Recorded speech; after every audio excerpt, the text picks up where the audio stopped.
Can you believe we've only got one episode left until season 4 of True Detective concludes? It still feels like there's so much that they need to wrap up in such a short amount of time. With the trailer for the finale being released, it definitely looked like Liz and Evangeline were going to get deeper into the case of Annie K, quite literally, with the hopes of solving it once and for all. It looks like there's going to be some big moments in the finale, and I can't wait to see what happens. So with that, I thought I'd break down the trailer along with giving my theories and predictions on what I think will happen next. So let's get into it. Here is True Detective Season 4 Episode 6 Trailer Explained. Just to let you know, this video will contain spoilers. So the trailer for the finale opened up with some real tense music, almost like a low droning noise playing in the background as we had Pete carrying on with the cleaning up following what occurred the last time that we saw him. The sheer amount of blood that was on the floor and on the rug was a haunting reminder of what it was that he did in the previous episode in killing his own father to protect Liz. And then seeing it in the next shot all over his body was a chilling moment for sure. There looked like there was a numbness that was present on Pete, something which hasn't really been explored that much, and I do wonder if it could be telling of the direction that the character could go in during the season finale. This guy just killed his dad, and he doesn't seem majorly fazed by it. There's a coldness to him and an emotionless edge. There are some theories floating around about Pete potentially being the murderer of Annie K, and whilst there's not a ton of evidence pointing in that direction at this specific moment in time, let's entertain it for a second. Hank's last words were "blood is blood," something which reinforced the importance that you should stick by the people that you're related to, because they'll always have your back. This was something which was also said a couple of episodes back at a time where Pete betrayed his father's trust and took documents from his house and gave them over to Liz, showing that he was sticking by Liz more than he was his father. When Hank revealed that he didn't kill Annie K and that he just moved her body, there wasn't really a sense of shock that was on Pete's face. It was as if he almost knew about it. With Hank saying that blood is blood and it having importance in that specific moment, is he saying that because maybe Pete was responsible for the killing, and Hank helped him sort out the situation, reinforcing that you've got your relatives back because blood is blood? It's definitely plausible. However, the thing that goes against it for me is the fact that it sounded as though Kate McKidd paid Hank to move the body with cash with the promise of a promotion as well. So unless Pete is in the Tuttle's pockets due to being associated with the mining company, I find it quite hard to see how it would get developed further. Plus, it also seems like Pete is actually a good cop, and I prefer the narrative of him being the opposite to his father. I do like the idea of Pete being involved a bit more with the murder case in some kind of way, but I hope that if there is a twist, it's done in a smart way. Anyway, back to the trailer. After we saw Pete cleaning the hallway and being covered in blood, we saw him loading the bodies into the truck. This then cut to a scene which I think is taken after Pete has dealt with the bodies due to the fact that he looked showered and freshened up compared to earlier.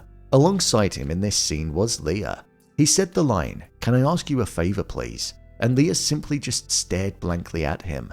This looked like it was taken in Liz's house due to the mirror being the same one that was on the wall when he was cleaning up the floor. Leah is close with Kayla and has spent most of her time living with her. We know that Pete and Kayla aren't on good terms at the moment as he got thrown out in the previous episode, so I imagine he's most probably going to ask Leah to relay a message to Kayla as she's probably been ignoring him. The next part of the trailer was where it felt like the action and a lot of the development was going to be taking place. We had Liz and Evangeline out on the ice and in a spot where it seemed like they were going to be able to break through into the cave from the highest point. The only alternative way that there is due to the entrance being blown up by Silver Sky. The next shot was of them walking through the ice cave, and judging by the walls it looked like the exact same cave that Annie K filmed her video in moments before she died. As they walked through the ice cave, there was a voiceover from Raymond Clark saying the words, "She's awake," in a haunting way, repeating the main motif that's been ever present throughout the entirety of the season and has been heard by all. With Otis saying that Raymond Clark said that he needed to hide and that he was going back to the Night Country, and these caves being called the Night Country. I feel we're most probably going to be seeing the both of them encountering Raymond Clark whilst in the caves, or at least at a time near them.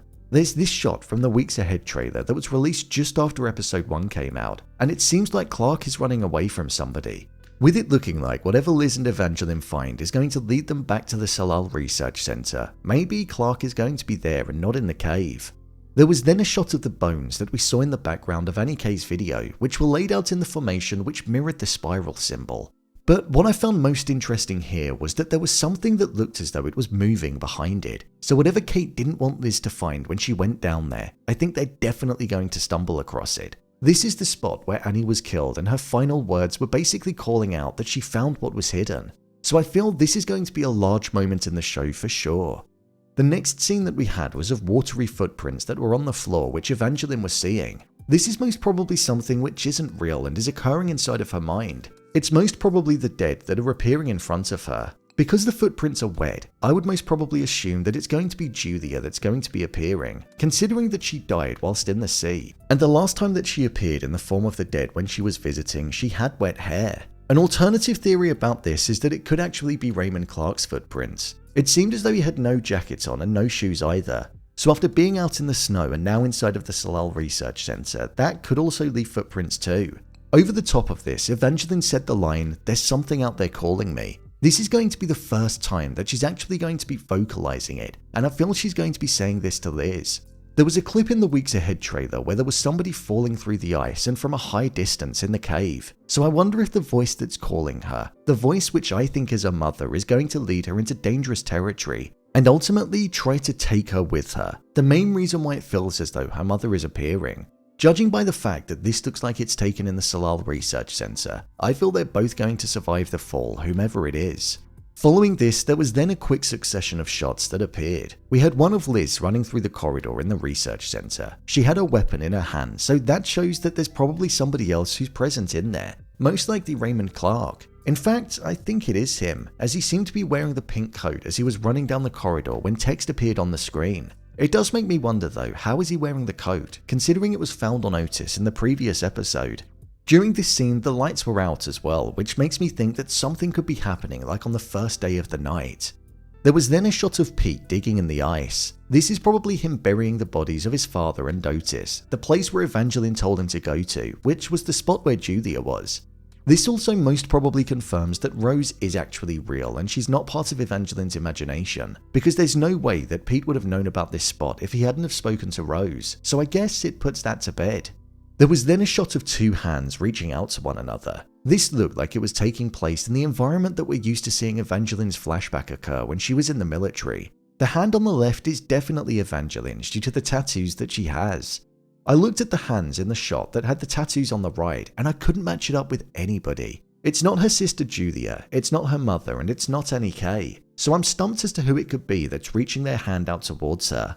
Then at the end of the trailer, we had a shot that looked as though it could be from the scene after they've gone down into the ice cave, or just before. Evangeline looked like she was being called out by something, almost similar to what happened with Otis. Otis mentioned that when he was working in the cave, the men were called by a voice and were walking towards it.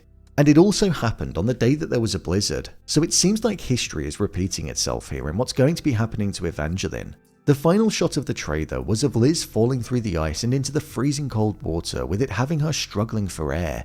I imagine she's most probably gone after Evangeline in this instance to try and get her off of the dangerous ice, just like what Rose did in the previous episode. Do I think Liz is going to die in this instance? Personally, I don't think so. I think it would be a pretty poor way for it to finish if she just died. Then the trailer finished. It seems like most of the questions are going to be answered and addressed in the season finale based on what we saw in the trailer. They didn't give a lot away, but they touched on most topics. I hope this final episode is going to be longer because I feel like it needs a bit of breathing time to be able to wrap every story up. We've got a little bit longer than usual to wait before the episode gets released, but let's just hope it's worth it. So, there you have it, True Detective Season 4 Episode 6 Trailer Explained.